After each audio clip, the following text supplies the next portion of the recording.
সুপ্রিয় দর্শক, বাংলাদেশ টেলিভিশনের নিয়মিত আয়োজন ফ্যাসিবাদের দিনলিপি অনুষ্ঠানে আপনাদের সবাইকে স্বাগত জানাচ্ছি। আপনাদের সঙ্গে আছি আমি সাঈদ খান। আলোচনার জন্য আমার সঙ্গে আছেন দুজন অতিথি। আমার ডান দিকে আছেন নুরুল হুদা বাবু, তিনি একজন রাজনীতিক। আমার বাম দিকে আছেন মোহাম্মদ ইমরান হোসাইন, তিনি একজন সাংবাদিক, রাজনৈতিক বিশ্লেষক। দুইজন অতিথির মুখ থেকে ফ্যাসিবাদ নিয়ে শুনব। শাসকরা যখন জনগণের মৌলিক অধিকার কেড়ে নেয় তখনই ঘটে গণবিপ্লব। 69, 90 এবং 24-এর অভ্যুত্থান তাই বলে।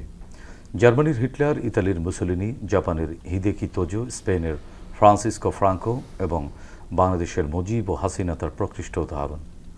মানবজাতির ক্যালেন্ডারের পাতাকে রক্তাক্ত করা দেশ বিদেশের এই শাসকরা জেনে গেছে অত্যাচারের ফলাফল কী হয়। গবেষণামূলক এই অনুষ্ঠানের মাধ্যমে গত সরকারের স্বৈরাচারী ও ফ্যাসিবাদী নীতির ধরনকে আমরা চিহ্নিত করবার চেষ্টা করছি, খুঁজে বের করবার চেষ্টা করছি নাগরিক অধিকার নিশ্চিতের পথ, যাতে ভবিষ্যতে আর কোনো শাসক নাগরিক স্বাধীনতাকে লঙ্ঘনের সাহস না পায়। দর্শক, আজ 6 এপ্রিল 2025।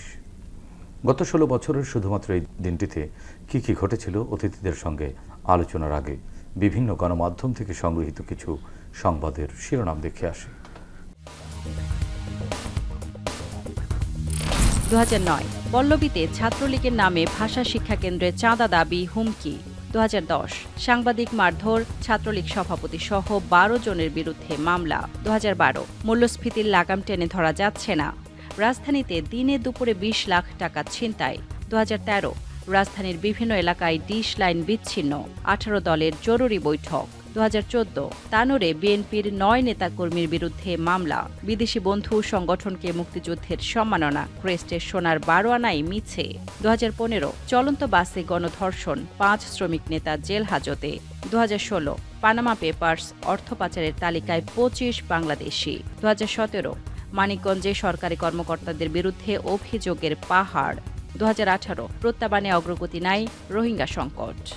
2019 খালেদা জিয়ার প্যারোলের আবেদন করা হলে সরকার ভেবে দেখবে, রাজনীতি এখন আওয়ামী লীগের কাছে জিম্মি, মির্জা ফখরুল।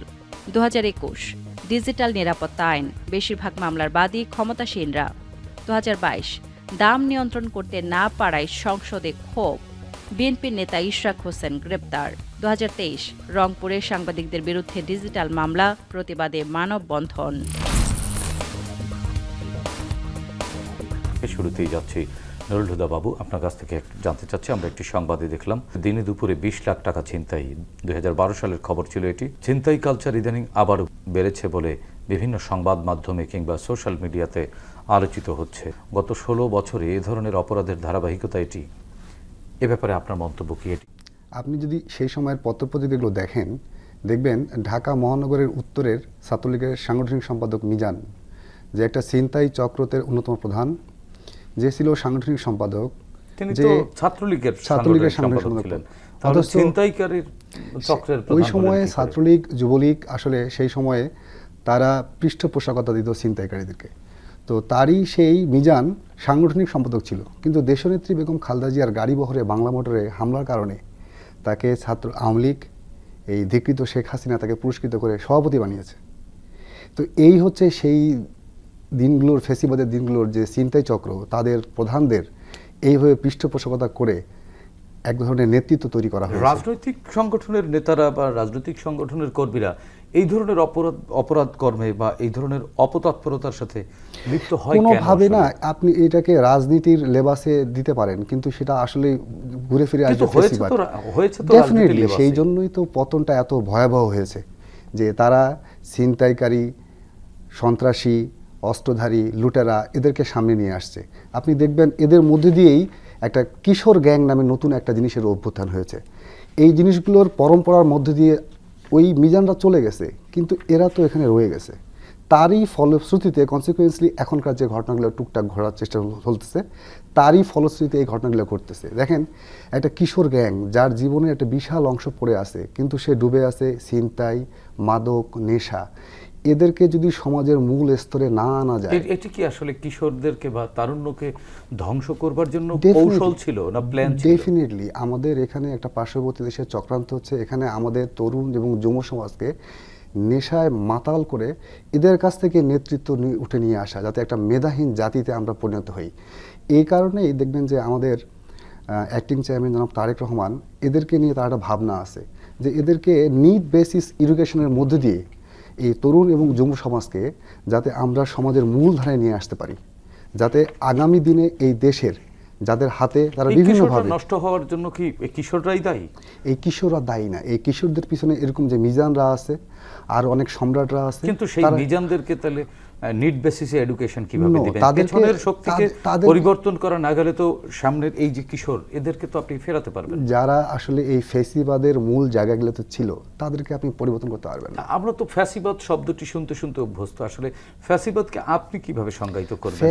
ফ্যাসিবাদের সিস্টেমটা কি? ফ্যাসিবাদ এক রকমের সংজ্ঞা, আর শেখ হাসিনার রেজিমটা ছিল মোর দেন দ্যাট, লাইক দিস। ফ্যাসিবাদ হচ্ছে সিম্পলি একটা হচ্ছে যে নিজের দলের, নিজের পরিবারের এই সব কিছু, দেশ গোল্লায় যাক, দেশের মানুষ গোল্লায় যাক। কিন্তু ফ্যাসিবাদের যে থিওরি, যেটা আমরা জানি ইন্টারন্যাশনালি রিকগনাইজ থিওরি, সেই থিওরিতে তো হচ্ছে ফ্যাসিবাদ রোল করে তার নিজের জাতির জন্য, তার দেশের জন্য, এবং তার জাতিগত যে তীব্র জাতীয়তাবাদ, যেটা উগ্র জাতীয়তাবাদ, সেই জাতীয়তাবাদকে একচেটিয়াভাবে ক্ষমতায়িত করবার লক্ষ্যে। শেখ হাসিনা তো আসলে গোটা জাতিকে নিয়ে ভাবেননি কখনো, তিনি তার দেশকে নিয়ে ভাবেননি। তাহলে এটাকে আপনি ফ্যাসিবাদ বলবেন? দেখেন, সে একটা কথা বলেছে যে আমি ভারতকে যা দিয়েছি ভারত আজীবন মনে রাখবে। তাহলে সে কোন পক্ষের? তাহলে তো এখানে এই জায়গাটিতেই তো তিনি তার দেশ এবং জাতীয়তাবাদের জায়গা থেকে বাইরে চলে গেলেন। ডেফিনিটলি, যে দেশের না, তাহলে এটিকে আপনি ফ্যাসিবাদ বলবেন? এটা ফ্যাসিবাদের চেয়ে তো চরম ভয়ানক কিছু। দুঃসময় যে অভিজ্ঞতা, ভয়াবহতা, সেই ভয়াবহতা থেকে আদৌ কি আমরা শিক্ষা নিতে পারছি? আমরা নিতে পারবো, এটা সময় লাগবে। এই জন্যই যে আমাদের মূল ব্যবস্থা, যে শিক্ষা ব্যবস্থা, সেটা ধ্বংসের দ্বারপ্রান্তে নিয়ে গেছিল। ক্লাস 5-এর সমাপনী পরীক্ষা প্রশ্নপত্র ফাঁস হয়। আপনার কাছে কি মনে হয় এটা টাকার বিনিময়ের জন্য? আর কিছুই না। এই শিশু কিশোরদের জন্য একটা যে নৈতিকতার মানদণ্ডের যে মূল্যবোধ তৈরি হয়, এটা যেন ধ্বংস হয়ে যায়। আসলে এইখানে যে উনি তো এই দেশের প্রধানমন্ত্রী ছিলেন, উনি তো এই দেশের শাসক ছিলেন, এই জাতিকে ধ্বংস করে দিয়ে উনি কার প্রধানমন্ত্রী থাকতে চেয়েছিলেন? উনি আসলে একটা প্রতিহিংসা পরায়ণ। আপনি দেখবেন যে বিবিসি বাংলা সাবেক সাংবাদিক সিরাজুর রহমান খান মারা গেছেন, ওনার একটা প্রোগ্রামে উনি বলার চেষ্টা করছে যে আসলে আমি এই দেশে রাজনীতি করতে চাই শুধুমাত্র আমার বাবার হত্যার প্রতিশোধ নেওয়ার জন্য। আসলে আপনি ওনার ফ্যামিলির দিকে যদি তাকায় দেখবেন, কেউ এই দেশের না, যে এই দেশের না, তারা এই দেশকে ভালোবাসবে না, এটাই স্বাভাবিক। এখন আমাদেরকে সামনের দিকে তাকাতে হবে, সেই পিছনের অভিজ্ঞতাগুলোকে সামনে রেখে। টু দি পয়েন্টে যদি বলতে বলা হয় বাবু ভাই, কোন কোন জায়গাগুলো একেবারে টোটালি বাদ দিয়ে দিতে হবে আমাদের? প্রধান দরকার হচ্ছে যে আপনি বললেন যে নাগরিকের অধিকার সুনিশ্চিত করা, একটা মানুষের সামাজিক নিরাপত্তাকে উৎসাহিত করা, সে যেন তার মত প্রকাশে কোনো ধরনের কোনো বাধার সম্মুখীন না হয়। এই জায়গাগুলোকে আমি মনে করি প্রধান আমাদের কার্যকর দেওয়া দরকার, যে আমাদের ব্যক্তি বিশেষে তার সামাজিক নিরাপত্তা, তার মত প্রকাশের স্বাধীনতা এবং তার জন্য একটা কর্মমুখী পরিবেশ তৈরি করার জন্য, আগামী বাংলাদেশ বিনির্মাণের জন্য এটা অত্যন্ত গুরুত্বপূর্ণ। ইমরান ভাই, আপনার কাছেও আমার একই প্রশ্ন, যে আসলে বাবু ভাই যেটি বলছিলেন যে একটি প্রজন্মকে ধ্বংস করে দেয়া, বা একেবারে এখানে যাতে মেধার বিকাশ না ঘটে, মেধাবী কোনো জাতি গঠিত না হয়, সেই লক্ষ্যেই কিশোর প্রজন্মকে বা তারুণ্যকে এই যে মাদক বা ছিনতাইয়ের মতো ঘৃণ্য অপরাধে দলীয়ভাবেই পৃষ্ঠপোষকতা করা হতো। আপনিও কি এটি মনে করেন, না আমাদের নৈতিকতায় পচন ধরেছিল? আওয়ামী লীগ 15 বছর ক্ষমতা দীর্ঘায়িত করেছে। মূলত প্রথমত তারা যেটা করেছে, আমাদের জাতি গঠনের জন্য যেই সবচেয়ে উপযোগী যে বিষয়টা, প্রয়োজনীয় শিক্ষা ব্যবস্থা, সেটা ধ্বংস করেছে। তার মানে একটা নৈতিকতা বিবর্জিত জাতি তৈরি করার চেষ্টা করা হয়েছে। সো নৈতিকতা বিবর্জিত জাতি যখন তৈরি হয়, তখন কোশ্চেন কম থাকে, সরকারের প্রতি তাদের প্রশ্ন থাকে না, বা সরকার বা রাষ্ট্র এই সম্পর্কে তাদের মানসিকতা থাকে না। তারা তাদের খুব সীমিত লক্ষ্যমাত্রা, কেরিয়ার, বিভিন্ন ধরনের, কিন্তু জাতি গঠন, এই দেশটাকে এগিয়ে নিয়ে যাওয়ার মতো এই ধরনের লক্ষ্যমাত্রা থেকে তাদেরকে বিচ্যুত করা হয়েছে। বিকজ তাদের শিক্ষা ব্যবস্থা হিসেবে তৈরি করা হয়েছে। আমাদের GPA 5 এত বেশি পেয়েছে, আপনারা দেখেছেন, যে কিন্তু প্রকৃত অর্থে জ্ঞান অর্জনের জন্য যে শিক্ষা, সেটা কিন্তু অর্জিত হয়নি। সত্য মিথ্যার পার্থক্য শিখবে, সেটা করতে দেওয়া হয় নাই। ঠিক আছে, তাদেরকে যুক্তি মাধ্যমে সিদ্ধান্ত গ্রহণ করার যে সক্ষমতা, সেটা তৈরি করতে দেওয়া হয়নি। সো এইভাবে একটা নৈতিকতাবিহীন জাতি তৈরি করা হয়েছে, যারা কখনো প্রশ্ন করবে না, এইভাবে বা ন্যায় অন্যায় তারা চিনতে পারবে না। হ্যাঁ, তাদেরকে মানে অন্যায়গুলোকে যৌক্তিক এবং একেবারে সেটাই করা হয়েছে ন্যায়সঙ্গত হিসেবে দেখেন গত 15 বছরে হত্যা, গুম, খুন, নির্যাতনকে এত সহজভাবে মানুষের মাঝে ছড়িয়ে দেওয়া হয়েছে। আজকে তার রেজাল্ট আমরা পাচ্ছি। দেখেন, যদিও এই ধরনের একটা বড় ধরনের গণ অভ্যুত্থান পরবর্তী রাষ্ট্রে যেই ধরনের আইন শৃঙ্খলা ব্যাহত হওয়ার কথা, তার চেয়ে আমরা অনেক ভালো আছি। এবং তারা সেটা বলেছিলেন যে 2 লাখ বা 5 লাখ মানুষ, হ্যাঁ, তাদেরই ওয়াহিদুল কাদের সাহেব বা তোফায়েল আহমেদ সাহেবের বক্তব্যে আমরা দেখেছি যে লক্ষ লক্ষ মানুষকে মেরে ফেলা হবে। কিন্তু পরবর্তীতে আমরা দেখলাম যে আসলে এই ধরনের ব্যাপক হত্যাযজ্ঞ এই দেশে হয় না। এটা হাসিনা পালিয়ে যাবার পরে এক ফোঁটা রক্ত ঝরেনি। হ্যাঁ, ওইভাবে ঠিক আছে। এবং আপনি দেখেন যে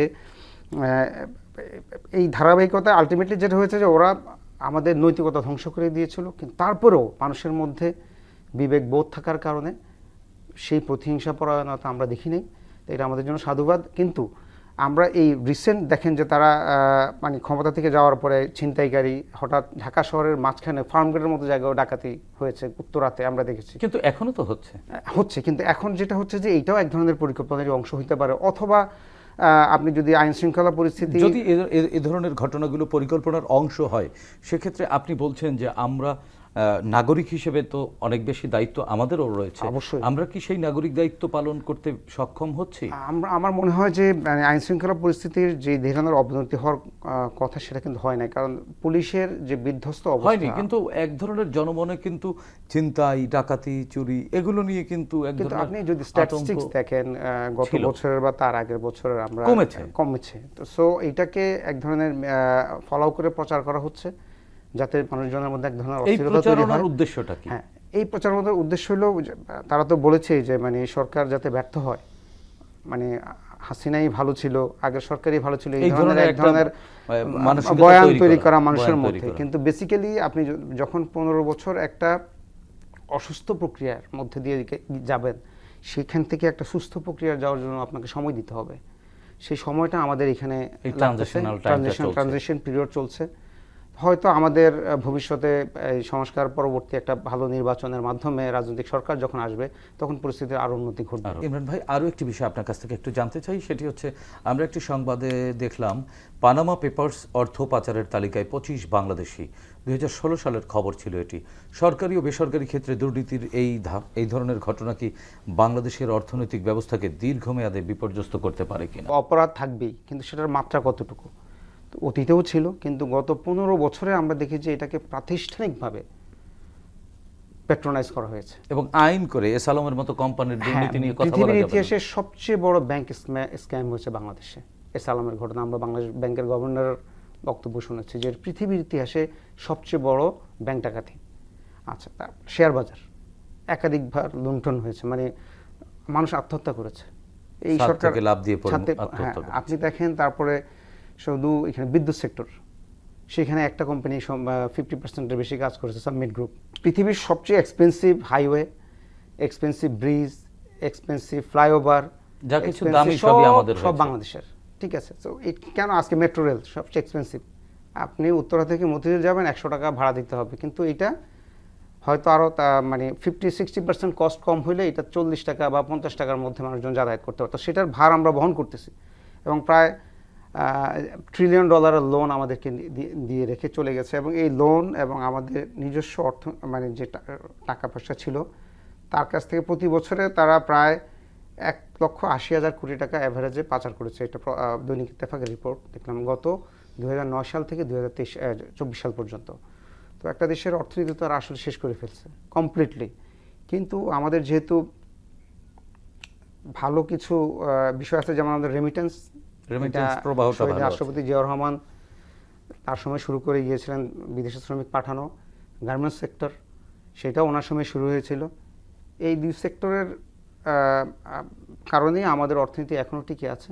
তো আমরা যদি এভাবে চলতে পারি, হয়তো ধীরে ধীরে আমরা এটা রিগেইন করতে পারবো। কিন্তু আসলে ইমরান ভাই, প্রশ্ন কিন্তু ওই জায়গাটিতে না। এই যে দুর্নীতির ধারাবাহিকতা, দুর্নীতির যে সংস্কৃতি যেটি আমাদের রাজনীতিতে, আমাদের রাষ্ট্রে জেঁকে বসেছে, আপনি একটি ভালো সুন্দর কথা বলেছেন যে এটিকে যতটা নিয়ন্ত্রণে রাখা যায়, কিন্তু নিয়ন্ত্রণে রাখবার জন্য এক ধরনের তো মানসিকতা তৈরি করতে হবে, যেটি আসলে ধ্বংস করে দেয়া হয়েছে বাবু ভাইয়ের বক্তব্য অনুযায়ী। সেই মানসিকতা তৈরি করবার জন্য আমাদের কি করা উচিত? এই সরকারের বা রাজনৈতিক দলগুলোর কোন কোন ধরনের ইনিশিয়েটিভ নেওয়া উচিত? কিন্তু এই মুহূর্তে রাজনৈতিক দলগুলোর মধ্যে কিন্তু একটি প্রবণতা দেখা গেছে যে এক ধরনের প্রতিযোগিতা শুরু হয়ে গেছে। সেটি আমরা স্বীকার করি বা না করি, দলীয় শীর্ষ নেতারা হয়তো এটি জানেনই না, কিন্তু কর্মীদের মধ্যে কিন্তু এই টেন্ডেন্সি দেখা যাচ্ছে। সবগুলো দলের, স্পেসিফিক কোনো একটি দলের না, সবগুলো রাজনৈতিক দলের মধ্যে, কর্মীদের মধ্যে, বিশেষ করে তৃণমূলের, আমি কেন্দ্রের শীর্ষ নেতাদের কথা বলবো না, ওনাদের মধ্যে এই প্রবণতা একেবারেই নাই বললেই চলে। কিন্তু তৃণমূলকে কেন ওনারা পারছেন না? এই মতামত প্রকাশ করার যে স্বাধীনতা, সেটা আমরা পেয়েছি 5 আগস্টের পরে। সো হয়তো এই জন্য বহিঃপ্রকাশটা বেশি দেখা যাচ্ছে। আর যেহেতু নতুন বাংলাদেশের নতুন রাজনীতিতে ক্ষমতায় যাওয়ার ব্যাপারে একটা সুস্থ প্রতিযোগিতা থাকতেই পারে, এটা থাকাটাই স্বাভাবিক। প্রতিযোগিতা করা হয়েছে, গণতন্ত্রে প্রতিযোগিতা না থাকলে তো সেটাকে গণতন্ত্র বলা যাবে না। সেই প্রতিযোগিতাকে আমরা পজিটিভ অর্থে দেখি, যে আমরা যারাই রাজনীতি করব, বাংলাদেশ ফার্স্ট এই রাজনীতি করলে আমাদের আর কোনো প্রবলেম নাই। আপনাদের পারস্পরিক দেশটাকে সামনে রেখে এগোতে হবে। এই দেশটার জন্য সবকিছু করতে হবে। এই দেশটার জন্য দেশটা ভালো থাকলে আমরা সবাই ভালো, দেশের মানুষের জন্য করতে হবে। যেমন ধরেন আপনি দুর্নীতির কথা বললেন, বিগত সরকারের আমলে দুদকের যে আইন ছিল, যে তার আগে যে বিএনপি সরকারের সময় সেটা ছিল হচ্ছে যে কোনো ব্যক্তিকে দুদক সরকারি কর্মকর্তা হোক ইনভেস্টিগেশন করতে পারবে উইদাউট রাষ্ট্রের অর্থনীতির জন্য বা রাষ্ট্রের কোনো প্রকার হুমকি যদি হয়ে দাঁড়ায়। দুদক কিন্তু সেই আইন কিন্তু পরিবর্তন করা হয়েছিল, যে অনুমতি ছাড়া সরকারি কর্মকর্তাদের ব্যাপারে দুদক কোনো ব্যবস্থা গ্রহণ করতে পারবে না, ইনভেস্টিগেশনই করতে পারবে না। সো আসলে সংস্কারের মাধ্যমে, মিনিমাম একটা সংস্কারের মাধ্যমে আমাদের প্রতিটা সেক্টরে একটা গুড গভর্নেন্সের জন্য যে আইন পরিবর্তন করা দরকার, যে সংস্কার করা দরকার, যদিও সংস্কার একটা কন্টিনিউয়াস প্রসেস। এইটা আপনাকে এমন না যে এই তত্ত্বাবধায়ক সরকারই সব করে ফেলবে, তা না। ওনাদের একটা রূপরেখা তৈরি করবেন এবং একটা জাতীয় ঐক্যমত তৈরি করবেন। সেখানে আমরা একমত হয়ে একটা নির্বাচন হবে, সংস্কারও শুরু হয়ে যাবে, নির্বাচন হবে। পরবর্তী সরকার যারা আসুক তারাও সেই সংস্কার কর্মসূচি বাস্তবায়ন করবে, এবং তার পরবর্তীতে নতুন চ্যালেঞ্জ আসবে, নতুন সংস্কারের বিষয় আসবে, সেটাও তারা যাতে এই রূপরেখা অনুসারে বাস্তবায়ন করে, সেভাবে এগিয়ে যেতে হবে। ধন্যবাদ ইমরান ভাই। একই বিষয়ে নুরুল হুদা বাবু, আপনার কাছ থেকে জানতে চাচ্ছি, ইমরান ভাই একটি সুন্দর কথা বলেছেন যে এই অন্তর্বর্তীকালীন সরকার তো আসলে আমূল পরিবর্তন করে দিয়ে যেতে পারবেন না, ওনারা একটি রূপরেখা দিতে পারবেন, একটা পাথওয়ে দিতে পারবেন, যে এই পথে এগুলে বাংলাদেশ সামনে ভালো করবে, সেই পথেই এগোচ্ছেন অন্তর্বর্তীকালীন সরকার। কিন্তু আপনারা যারা রাজনৈতিক দলের শীর্ষ নেতৃবৃন্দ রয়েছেন, আপনাদের কর্মীদের মধ্যে কি আপনারা এই বার্তা পৌঁছাতে পারছেন না, তারা আপনাদের ভাষা বুঝতেছে না? কোনটি? আপনি যদি খেয়াল করে দেখেন যে 5ই আগস্টের পরবর্তী সময়ে দেশনেত্রী বেগম খালেদা জিয়া এবং তারেক রহমান দিনের পরে দিন যে এদেশের আইন অক্লান্ত পরিশ্রম করে এই জিনিসগুলোকে একটা মিনিমাম একটা জায়গায় নিয়ে আসার চেষ্টা করতেছে, এবং এটা হচ্ছেও তাই। এখন যেটা হচ্ছে, যেটা ইমরান ভাই বলল, যে 5ই আগস্টের পরে সবার মত প্রকাশের স্বাধীনতাটা সবাই এত সুন্দর করে উপভোগ করতেছে যে অনেক সময় বেশি মনে হচ্ছে। কেমন হয়তো ঘটনা ঘটেছে দুইটা, কিন্তু এটা এমন আগে এরও অনেক বেশি ছিল, তাহলে কি এটা? ডেফিনেটলি ওই সময় তো প্রকাশ হতো না, ওই সময় তো সেলফ সেন্সরশিপ নিয়ে সাংবাদিকরা আপনারা কাজ করতেন, যে আসলে এখানে গুম খুনের ভয় থাকতো। কিন্তু 5ই আগস্টের পরে দেখা যাচ্ছে কি 10টা ঘটনা ঘটেছে, কিন্তু সেই 10টা ঘটনাকে এখানে 1000 মানে 10টা না 1000 বার প্রকাশ করা হচ্ছে বিভিন্ন মাধ্যমে ফেক আইডির মাধ্যমে, যার কারণে অনেকের কাছে মনে হচ্ছে আসলে ঘটনা অনেক কিছু। আসলে ঘটনা অনেক কিছু না। ঘটনা যা হচ্ছে কি, আমার জায়গা দখল করেছিল, সেই দখলটা আমি ফিরে নিতে গেছি। সাধারণ জনগণের মনে, আপনি বললেন যে মত প্রকাশের স্বাধীনতার কারণে হয়তো বেরিয়ে আসছে, কিন্তু সাধারণ মানুষের মনে ফ্যাসিস্টের যে উদ্দেশ্য, যে এর চেয়ে হাসিনাই ভালো ছিল, এর চেয়ে আগের সরকারই ভালো ছিল, এই ধরনের একটা মানসিকতা তৈরি করবার জন্য তারা তো অপতৎপরতা চালাচ্ছে। তাহলে কি ঘুরে ফিরে তাদের সেই লক্ষ্য পূরণ হয়ে যাচ্ছে কিনা? আসলে আমাদের প্রবলেমটা হচ্ছে কি, আমরা সবাই শর্ট টার্ম মেমোরি নিয়ে কাজ করি, যার কারণে দেখা যাচ্ছে আমরা অনেক সময় অনেক কিছু ভুলে যাই যে আগে কি হয়েছিল। আপনি দেখবেন যে অর্থনীতি নিয়ে কথা বলছিলেন, আপনি সালামের কথা বলছিলেন, 2 লক্ষ কোটি টাকা পাচার করার দিনে যখন তার নামে মামলা হয়, তার নামে এভিডেন্স সামনে আসে, তখন সঙ্গে সঙ্গে সালাম তার পরিবার সহ এ দেশের নাগরিকত্ব ত্যাগ করে। অ্যাট দ্য সেম ডে, ওই দিনই সচিবালয়ের সন্ধ্যার পরে তাকে একটা 15 কোটি টাকা এখানে ইনভেস্টমেন্ট দেখায় দিয়ে বাংলাদেশে অবস্থান করার নির্দেশনা দেওয়া হয়, ইনভেস্টর নাগরিক হিসেবে। তাহলে এই যে এরকম অর্থনৈতিক যে লুটপাটের চিত্রগুলো কিন্তু আপনি সাধারণ নাগরিকরা এত গভীরভাবে এইসব সেই বিষয়গুলো রাজনৈতিক দলের নেতা হিসেবে তো আপনাদেরকেই জনগণের সামনে আনা অনেক বেশি জরুরি ডেফিনেটলি এবং আপনাদের দায়িত্ব এবং কর্তব্যের মধ্যে এটা অনেক, আমি আপনাকে বলি, এটা একটা অনেক কঠিন সময়, একটা নতুন চ্যালেঞ্জ, একটা নতুন বাংলাদেশ বিনির্মাণ, যার কারণে আমরা বারবার একটা প্রোগ্রাম করার চেষ্টা করতেছি, সবাইকে বলার চেষ্টা করতেছি, আমাদের অ্যাক্টিং চেয়ারম্যান 31 দফা নিয়ে খুবই সিরিয়াস, যে দেখেন এখানে মন্ত্রিসভা, প্রধানমন্ত্রী, বিচার বিভাগ, আইন বিভাগ, আমরা ক্ষমতার ভারসাম্য করব, আমরা জবাবদিহিতা নিশ্চিত করব, আমরা অ্যাকাউন্টেবিলিটির দিকে থাকবো এবং আমরা নাগরিক হয়ে উঠব। এই জায়গাগুলোকে আমরা ফোকাস করার চেষ্টা করতেছি যে আপনি নাগরিক, আপনি আমার বিরুদ্ধে বলেন, কোনো প্রবলেম নাই, আপনি আমার যদি কোনো ভুল হয়ে থাকে আপনি আমার বিরুদ্ধে বলেন, অথবা আমাদের 31 দফার মধ্যে যদি কোনো ভুল থাকে আপনি সমালোচনা করেন, অথবা আপনি যদি নতুন কিছু যোগ করতে চান আপনি যোগ করেন, আমরা নেব। সেটি তো গেল আপনার দলের ম্যানিফেস্টোর ব্যাপার। ফ্যাসিস্টরা তো বলছে যে বাংলাদেশের মানুষকে সুস্থ থাকতে দেবে না, স্বস্তিতে থাকতে দেবে না, কিন্তু এই যে রাজনৈতিক যে এক ধরনের প্রতিযোগিতা, এই প্রতিযোগিতায় যদি এরকম অনেক বেশি সত্য প্রকাশিত হয়ে যায়, সেটি কি রাজনীতির জন্য সুখকর হবে? সেটি তো আমাদের যে পরিবর্তনের চিন্তা বা চেষ্টা, যে স্বপ্ন নিয়ে আপনারা একেবারে উত্তর থেকে দক্ষিণ, পূর্ব থেকে পশ্চিমে ছুটে বেড়াচ্ছেন, আপনারা তো সেই লক্ষ্যে হোঁচট খাচ্ছেন। তাহলে সেই জায়গাটি নিয়ে আসলে কিভাবে কাজ করা যেতে পারে আগামীর সুন্দর রাজনীতির জন্য? আমরা আগামী দিনের সুন্দর বাংলাদেশ বিনির্মাণের জন্য আপনি দেখবেন যে আমাদের অ্যাক্টিং চেয়ারম্যান, আমাদের নেতাকর্মী সবাইকে যখন ক্লোজড রুমে আমাদের মিটিং হয়, তখন সেই মিটিংগুলোতে আমাদেরকে যেভাবে উনি নির্দেশনা দেয় সেটা কিন্তু ওপেন হাউসে এমন করে বলে না, আমাদেরকে যে জিনিসগুলো বারবার বলে, যেমন আমাদেরকে বলেছে তোমরা নাম জমা দিয়ে দাও পুলিশের কাছে, আমরা নাম জমা দিয়ে দিচ্ছি পুলিশের কাছ থেকে, আমরা ইভেন মামলাও করতেছি। এটা কিন্তু অতীতে আপনি কখনো দেখতে পারবেন না, এটা একটা সুন্দর সংস্কৃতি, যে এই সংস্কৃতির মধ্যে দিয়ে একদিন একটা পরিবর্তন আসবেই, সেই পরিবর্তনের দিকে আমরা এক পা এগিয়েছি। এখন আমাদের চাওয়াটা হচ্ছে এই জিনিসটাকে যুগপৎভাবে অপরাপর সকল রাজনৈতিক দলগুলোকে এই জায়গায় নিয়ে আসতে হবে, যে আসলে দিন শেষে এটা আমার দেশ, অতএব আমাদের নেক্সট জেনারেশন যেন এখানে একটা সুন্দর সাবলীল বাংলাদেশ পায়, যেখানে সে স্বপ্ন দেখতে ভয় পাবে না। মানে 15 বছরের সেই দুঃশাসন যেমন কথা বলার সময় যখন চিন্তা করবেন আমার কি আশেপাশে কেউ আছে নাকি, একটা সময় গেছে যে কথা বলার জন্য আশপাশ দেখতো কেউ শুনবে নাকি, সেই সময়টা আমরা ফিরে আসতে চাই না। জি বাবু ভাই, আরেকটি বিষয় আপনার কাছ থেকে জানতে চাই, সেটি হচ্ছে আমরা আরেকটি সংবাদে দেখলাম রাজনীতি এখন আওয়ামী লীগের কাছে জিম্মি। মির্জা ফখরুল ইসলাম আলমগীর এই অভিযোগ করেছিলেন 2019 সালে। রাজনৈতিক শক্তির একক আধিপত্য কি সমাজের বিভিন্ন স্তরের জন্য দীর্ঘমেয়াদে বৈষম্য এবং শোষণের কারণ হয়ে দাঁড়াতে পারে কিনা?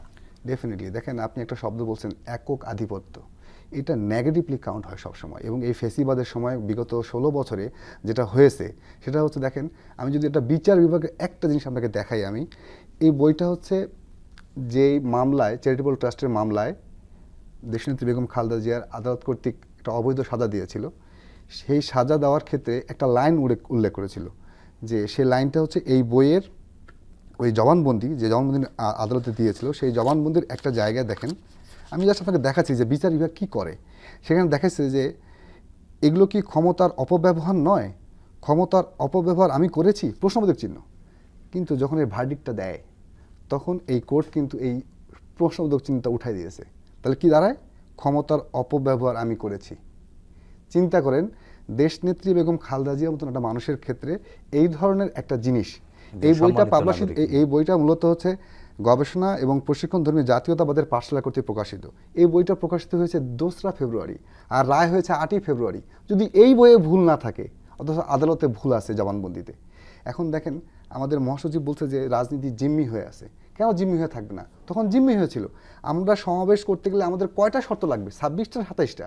আপনার মিছিল কত বড় হবে, ব্যানার কত বড় হবে, মাইক কয়টা থাকবে, ইভেন যদি বলার সুযোগ থাকতো যে আপনি এই জিনিস বলতে পারবেন, এই জিনিস বলতে পারবেন না, তারা তাও বলতে একটা সময় তো সেটিও বলে দেয়া হতো, হ্যাঁ, যে আপনি এই ধরনের কথা বলতে পারবেন না, আপনি স্বাধীনতা ঘোষক বলতে পারবেন না, আপনি তারেক রহমানের নাম উল্লেখ করতে পারবেন না। তো এই যে ক্ষমতাটা পুরোপুরি রাজনীতি তারা জিম্মি করে নিয়েছিল। জিম্মি করে নিয়ে কি করেছে? জিম্মি করে নিয়েছে যাতে মানুষজন তাদের এগনিস্টে কোনো ধরনের কোনো কথা বলতে না পারে, এবং আস্তে আস্তে একটা ভয়ের সংস্কৃতি দিয়ে যেন আমাদের লোক কম হয়। কিন্তু আমাদের মাশাআল্লাহ আমাদের লোক কখনো কমেনি এই জন্যই যে আসলে মানুষ দিন শেষে না প্রতিবাদ করার জায়গা চায়। হ্যাঁ, মানুষের একটা প্রতিবাদ করার জায়গা চায়, জায়গা পায়। এই জন্য দূর দূরান্ত থেকে দেখবেন যে বিভিন্ন নিউজে আসছে যে আমাদের যখন বিভাগীয় সমাবেশগুলো হয়েছে, হ্যাঁ, আমরা কি দেখেছি। পরিমাণ লোক নদী কিভাবে সাঁতরে গিয়েছে, এসেছে। কিভাবে গিয়েছে, কেউ পায়ে এই হেঁটে জিম্মি এসেছে। হয়ে থাকেনি, এই জিম্মি হয়ে থাকেনি শেষ পর্যন্ত। এবং এই জিম্মি হয়ে না থাকার কারণেই দেখা যাচ্ছে এই কনসিকুয়েন্সলি আমাদের আন্দোলনের ফলে এই 36 দিনের এই যে আপনার ছাত্র বৈষম্য জনতার বিরোধী হাত ধরে। আন্দোলন, সেই আন্দোলনটা একটা বিজয়ের রূপ পেয়েছে। আপনি বলছেন একক আধিপত্যবাদ, এই কিন্তু একক ভবিষ্যতেও কি আমরা এই একক আধিপত্য এটা এইটাকে আপনারা সমর্থন যেন করেন? না হয় সেই জন্যই আমরা চাচ্ছি প্রত্যেকটা প্রতিষ্ঠান বহুমত বহুপথ বিকশিত হোক। হ্যাঁ, এবং বহু পথ প্রকাশিতের মধ্যে দিয়ে প্রত্যেকটা প্রতিষ্ঠান যেন তার সক্ষমতা নিয়ে দাঁড়ায়। যেই আসুক যেই আসুক, তার মধ্যে যেন এক ধরনের নাগরিক ভীতি থাকে। Definitely. জি, বাবু ভাই, একই বিষয়ে ইমরান ভাই আপনার কাছ থেকে জানতে চাচ্ছি, আসলে এই যে রাজনৈতিক জিম্মি দশা, যে দশা থেকে 36 জুলাইয়ের মাধ্যমে আসলে বাংলাদেশ মুক্ত হয়েছে, মানুষ মুক্তি পেয়েছে, বর্তমান যে রাজনীতির ধারা, সেটির ভবিষ্যৎ কি আরো বেশি? আমি যদি একটু সাপ্লিমেন্ট করি, জি। মূলত শেখ হাসিনা যে কাজটা করেছেন, বাংলাদেশের সকল ইনস্টিটিউটকে ধ্বংস করে দিয়েছেন, করে ক্ষমতা কুক্ষিগত করেছেন এককভাবে। একক কর্তৃত্ব। তিনি তো ঘোষণাই দিয়েছিলেন, I need absolute power. Absolute পাওয়ার। আমাদের প্রধান বিচারপতিকে দেশ থেকে বের করে দেওয়া হয়েছে মেরে। আপনার পুলিশ বলেন, সেনাবাহিনী বলেন, এইসব শীর্ষ পদে অযোগ্য ব্যক্তিদেরকে বসানো হয়েছে। টোটালি প্রফেশনালিজম ছিল না এখানে।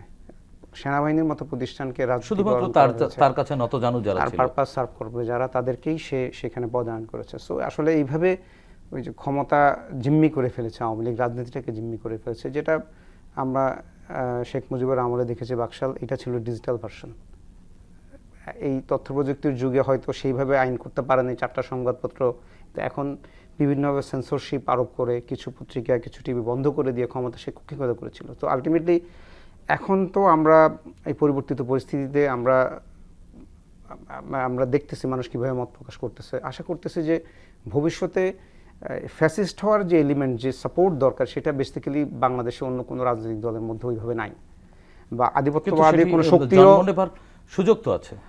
আমি ঠিক সেভাবে মনে করতেছি না। কারণ হচ্ছে যে কালচারাল যে হেজিমনি দরকার, সেটা আওয়ামী লীগ যেভাবে আধিপত্যবাদী শক্তির কাছ থেকে পাচ্ছে, সেটা বাংলাদেশের অন্য কোনো রাজনৈতিক দলের ক্ষেত্রে প্রযোজ্য না।